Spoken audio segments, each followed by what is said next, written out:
የኢትዮጵያ የምስራቅ አፍሪካ ፍልሚያ።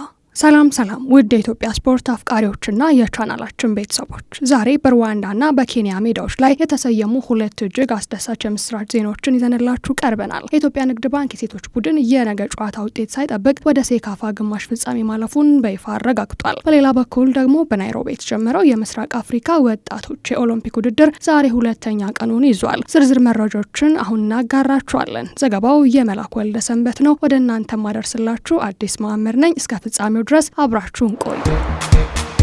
በመጀመሪያ ወደ ሩዋንዳ እናምራ። በሩዋንዳ አስተናጋጅነት እየተካሄደ የሚገኘው የ2026 የሴካፋ የሴቶች ክለብ ሻምፒዮና ሊግ ማጣሪያ ውድድር ላይ የሚሳተፈው የኢትዮጵያ ንግድ ባንክ የነገ ምድብ ማጠቃለያ ጨዋታ ውጤት ምንም ይሁን ምን በይፋ ወደ ግማሽ ፍጻሜ መሸጋገሩን አረጋግጧል። ትላንት ምሽት በምድብ ኤ አስተናጋጇ ራያን ስፖርት ከደቡብ ሱዳኗ የጃይንት ስታር ጋር ያደረገችውን ጨዋታ ያለምንም ጎል በባዶ አቻ ማጠናቀቋን ተከትሎ የኢትዮጵያ ንግድ ባንክ ማለፉን በይፋ አረጋግጧል። ውድድሩ የተለያየ ቡድን ቁጥር ባላቸው ምድቦች መካከል የሚደረግ በመሆኑ በፊፋና በካፍ ደንብ መሰረት 4 ቡድኖች ባሉበት ምድብ ሁለተኛ የወጣው ቡድን ከምድቡ መጨረሻ ቡድን ጋር ያገናኘውን ውጤት ይሰርዛል። በዚህም ምክንያት የራያን ስፖርት 3 ነጥብ ተቀንሶ ለምርጥ ሁለተኛ የሚኖራትን የተጣራ ነጥብ 2 ብቻ ሆኗል። የኢትዮጵያ ንግድ ባንክ በአንጻሩ በመጀመሪያ ጨዋታ ጅቡቲን 11-0 በማሸነፉ እጅግ ሰፊ 10 ንጹህ ጎል ክፍያና 3 ነጥብ አለው። ይህም ከአጠቃላይ ውድድር ምርጥ ሁለተኛ በመሆን አራተኛው የግማሽ ፍጻሜ ወንበርን በይፋ እንዲጨብጥ አድርጎታል። ባንከኞቹ በቀጣይ ቅዳሜ ነሐሴ 29 ቀን በሚደረገው ታላቅ የሴሚ ፋይናል ጨዋታ ለባንካቸውና ለሀገራቸው ክብር የሚፋለሙ ይሆናል።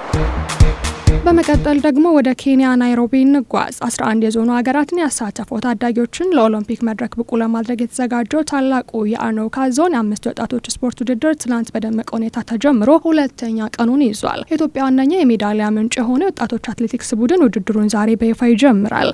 በናይሮቢ ስታዲየም በሚደረገው የዛሬ መክፈቻ ዕለት የአትሌቲክስ መርሃ ግብር በወንዶችና በሴቶች 1500 ሜትርና የ3000 ሜትር ማጣሪያ ጨዋታዎች ሂትስ ይከናወናሉ። በእነዚህ ርቀት አይነቶች የተሳለፉት ኢትዮጵያውያን ወጣት አትሌቶች ጠንካራ ተፎካካሪያቸውን ኬንያውያንን በገዛ ሜዳቸው በመርታት ለነገው የሜዳሊያ ፍጻሜ ለማለፍ ብርቱ ፍክክር ያደርጋሉ። በሌላ በኩል በኳስ ጨዋታ ዘርፍ ትላንት በመክፈቻው ዕለት 3-3 ቅርጫት ኳስ አስተናጋጇ ኬንያ የበላይነት ቢወሰድብንም ታዳጊዎቻችን ዛሬ ረቡዕ ከሰዓት በኋላ ብርቱ ተፎካካሪ ከሆነው የሩዋንዳ ብሔራዊ ቡድን ጋር የምድብ ሁለተኛ ጨዋታውን በማድረግ ስህተቶቻቸውን ለማስተካከል ወደ ሜዳ ይገባሉ። በሩዋንዳ ለሚፋለመው የኢትዮጵያ ንግድ ባንክና በናይሮቢ ሀገራቸውን ለወከሉ ታዳጊ ወጣቶቻችን በሙሉ መልካም እድል እንመኛለን። የውድድሮቹን የዕለት ተዕለት ውጤቶችና አዳዲስ መረጃዎችን በፍጥነት ለማግኘት ቻናላችንን ላይክ እና ሰብስክራይብ ማድረጋችሁን እንዳትረሱ። ሀሳብ አስተያየቶቻችሁን በኮሜንት ላይ አጋሩን። ስለተከታተላችሁን እናመሰግናለን።